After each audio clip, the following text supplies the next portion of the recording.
You're 55, 60, maybe more. You're all done raising your children.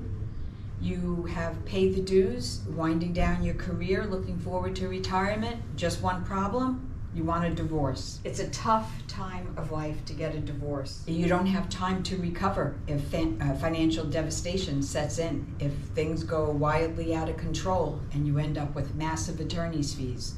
How you handle the situation, how you approach it, is going to dictate what happens for the rest of your life. So you need to do it right. The first thing you need to do is make sure your spouse is prepared. Your spouse might be just happy-go-lucky and good with things as they are, but you're not.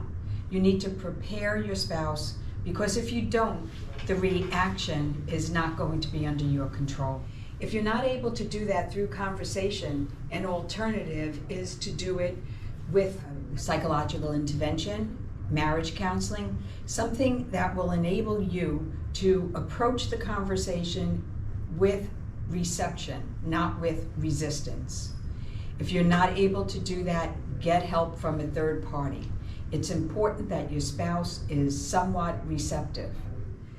After you prepare your spouse, the next thing you need to do is take control. You make the first move. Don't be in a reactive situation where somebody else is setting the pace and setting the tone. You take the first move. You want to get this done. You want to get it done fairly.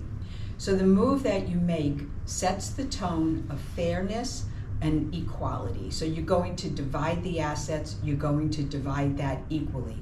Start the conversation.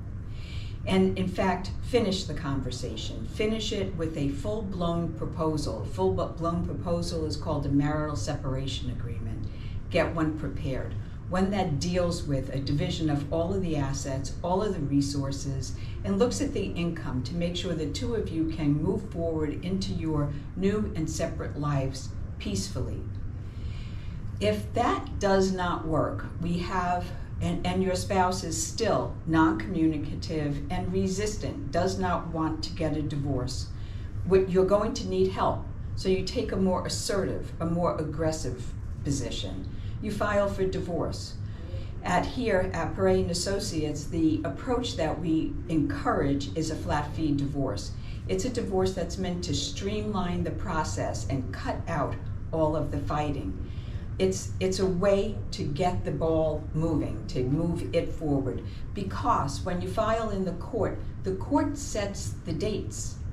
And if you don't have an agreement, you don't have a settlement before those dates, the court's going to move on. The court is going to divorce you. So you take the choice and the control away from your spouse by filing in court if all of your other attempts at preparing and warming up your spouse to the idea of separating and divorce have failed.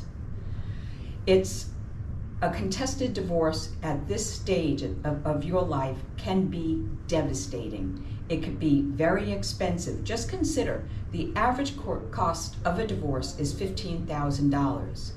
If it's crazy and being resisted by the other party, that cost can easily exceed $100,000, $200,000. It's important that you handle this thing as peacefully and as fairly as possible. You don't want to end up with a contested divorce. So if that fails and you're heading into a divorce and it's going to be controlled by the court, do your best to not engage in fighting. It's the fighting that really accelerates and increases the cost of the divorce. And the one thing I can tell you, it's important, if you're not happy, that you get yourself to a place in life where you're happy for the rest of your life. It's not a failure. It is a bold move to claim what you deserve, happiness. You've paid your dues, you're at the end of that road, that part of your life, the married life. Go into your new single life feeling good about yourself, but try to do it as peacefully as possible. Good luck.